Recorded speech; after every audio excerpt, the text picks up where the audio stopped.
Class 10 history chapter 2 समाजवाद एवं साम्यवाद का अति लघु उत्तरीय प्रश्न। पूंजीवाद क्या है? तो पूंजीवाद वह अर्थव्यवस्था जहां उत्पादन के साधनों का स्वामित्व निजी व्यक्तियों के पास होता है पूंजीवाद कहलाता है, जैसे अमेरिका, जापान इत्यादि। दूसरा क्वेश्चन जो भी आए है, खूनी रविवार क्या है? तो उत्तर देंगे हम 9 जनवरी 1905 को लोगों का समूह रोटी दो नारे के साथ सड़क पर प्रदर्शन करते हुए सेंट पीटर्सबर्ग स्थित महल की ओर जा रहे थे, परंतु जार के सेना, जार किसको कहेंगे तो रूस के सम्राट को, कि सेना ने निहत्थे लोगों पर गोलियां बरसाई जिसमें हजारों लोग मारे गए। चूँकि यह दिन रविवार का था इसीलिए इसे हम खूनी रविवार के नाम से जानते हैं अथवा लाल रविवार के नाम से भी जानते हैं। तीसरा क्वेश्चन, अक्टूबर क्रांति क्या है? 7 नवंबर 1917 ईस्वी को बोल्शेविक दलों ने केरेंस्की की सरकार को सत्ता से हटा दिया। पुराने कैलेंडर के अनुसार यह महीना अक्टूबर का था, इसीलिए इसे अक्टूबर क्रांति के नाम से जानते हैं या इसे हम अक्टूबर क्रांति कहते हैं। चौथा क्वेश्चन, सर्वहारा वर्ग किसे कहते हैं? समाज का वैसा वर्ग जिसमें किसान, मजदूर एवं आम गरीब लोग शामिल है, सर्वहारा वर्ग कहलाता है। पांचवा क्वेश्चन अति लघु का, क्रांति से पूर्व रूसी किसानों की स्थिति कैसी थी? तो क्रांति से पूर्व रूसी किसानों की स्थिति दयनीय थी। उनके पास बहुत छोटे छोटे खेत थे जिन पर वे पुराने ढंग से खेती करते थे। अब लघु उत्तरीय प्रश्न का पहला क्वेश्चन जो 13 और 17 में पहला क्वेश्चन पूछ दिया गया है। पहला क्वेश्चन है, रूसी क्रांति के किन्हीं दो कारणों का वर्णन करें। तो रूसी क्रांति के दो कारण निम्नलिखित हैं। पहला, जार की निरंकुशता एवं अयोग्य शासन। रूस के शासक को जार कहा जाता था जो राजा के दैवी शक्ति में विश्वास रखता था। उसे आम लोगों की सुख दुख की कोई चिंता नहीं थी, जिसकी वजह से जनता अत्यंत खराब थी। दूसरा, कृषकों की दयनीय स्थिति। क्रांति से पूर्व रूसी किसानों की स्थिति दयनीय थी। उनके खेत बहुत छोटे छोटे थे जिन पर वे पुराने ढंग से खेती करते थे। उनके पास पूंजी का अभाव था तथा कर के बोझ से दबे हुए थे। दूसरा क्वेश्चन लघु उत्तरीय प्रश्न का, रूसीकरण की नीति क्रांति हेतु कहाँ तक उत्तरदायी था? तो रूसीकरण की नीति क्रांति हेतु रूस में मुख्यतः स्लाव जाति के लोग रहते थे। इसके अंतर्गत जर्मन, यहूदी आदि अन्य जाति के लोग भी थे। रूसीकरण के नीति के अंतर्गत देश के सभी लोगों पर रूसी भाषा, शिक्षा और संस्कृति लादने का प्रयास किया गया, जिससे रूसी राजतंत्र के प्रति उनका क्रोध बढ़ा।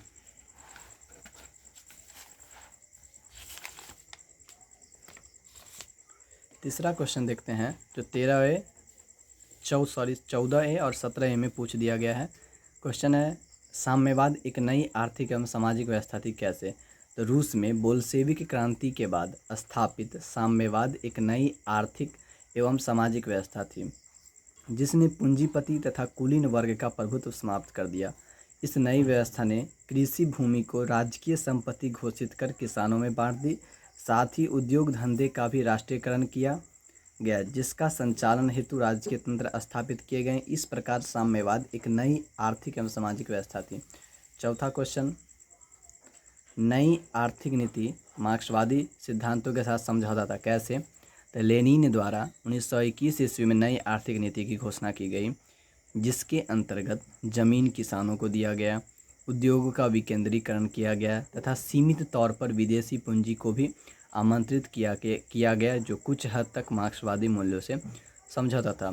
लास्ट क्वेश्चन अति लघु उत्तरीय प्रश्न का, प्रथम विश्व युद्ध में रूस की पराजय क्रांति हेतु मार्ग प्रशस्त किया कैसे?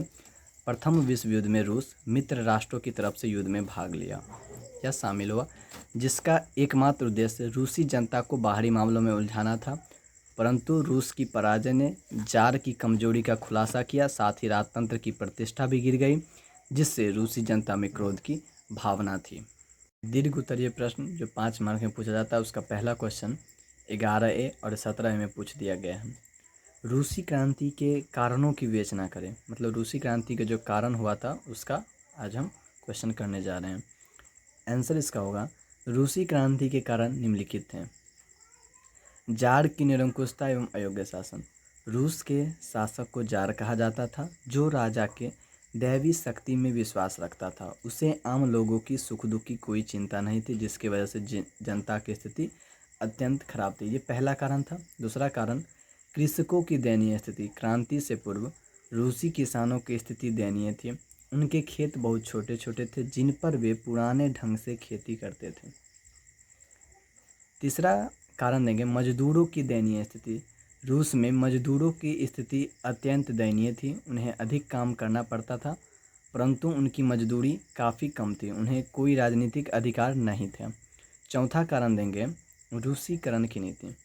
रूसीकरण की नीति क्रांति हेतु रूस में मुख्यतः स्लाव जाति के लोग रहते थे।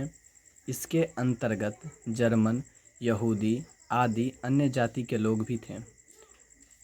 रूसीकरण की नीति के अंतर्गत रूसी भाषा, शिक्षा और संस्कृति लादने का प्रयास किया गया जिससे रूसी राजतंत्र के प्रति उनका क्रोध था।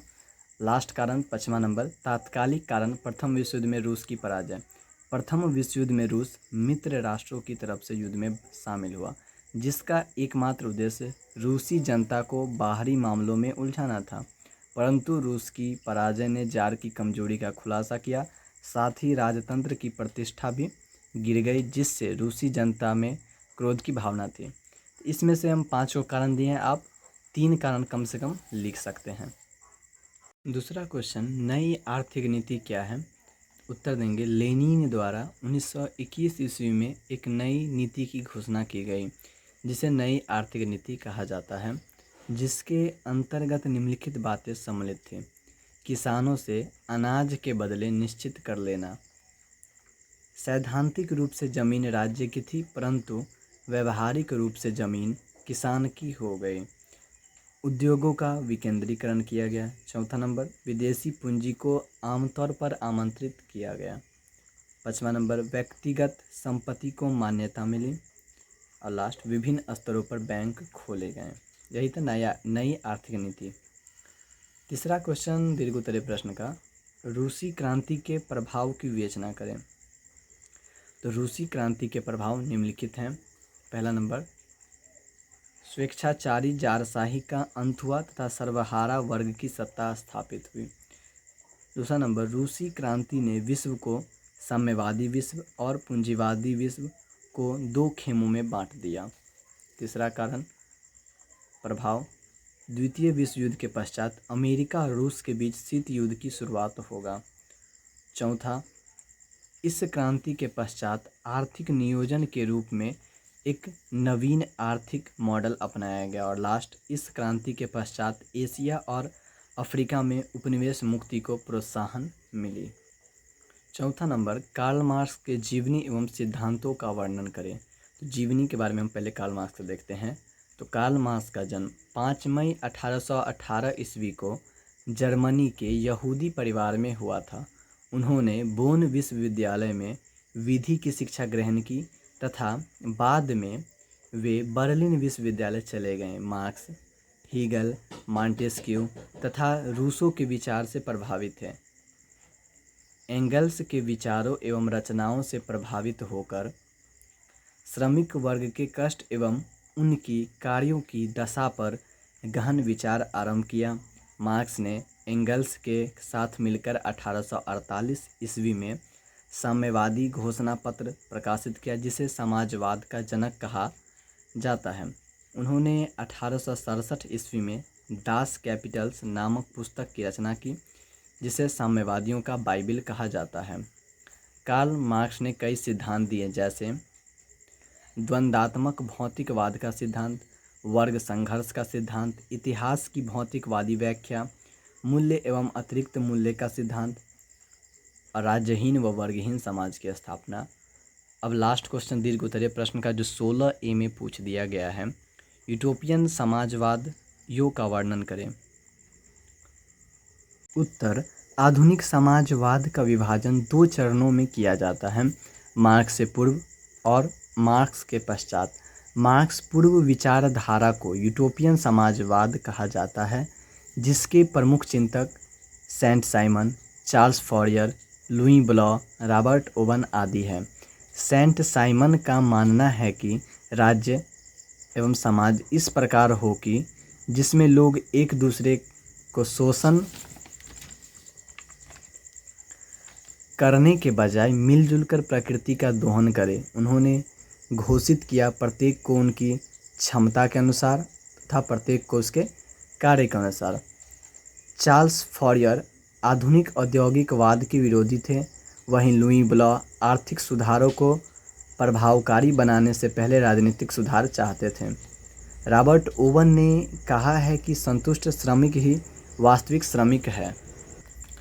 उपर्युक्त चिंतकों ने पूंजी एवं श्रम के बीच संबंधों की समस्या का निराकरण करने का प्रयास किया। ये मानव की मूलभूत अच्छाइयों एवं जगत की पूर्णता में विश्वास किया। इन्होंने वर्ग संघर्ष के बदले वर्ग समन्वय पर बल दिया। आंसर ख़त्म हो गया। अगर अच्छा लगे तो सब्सक्राइब ज़रूर करें।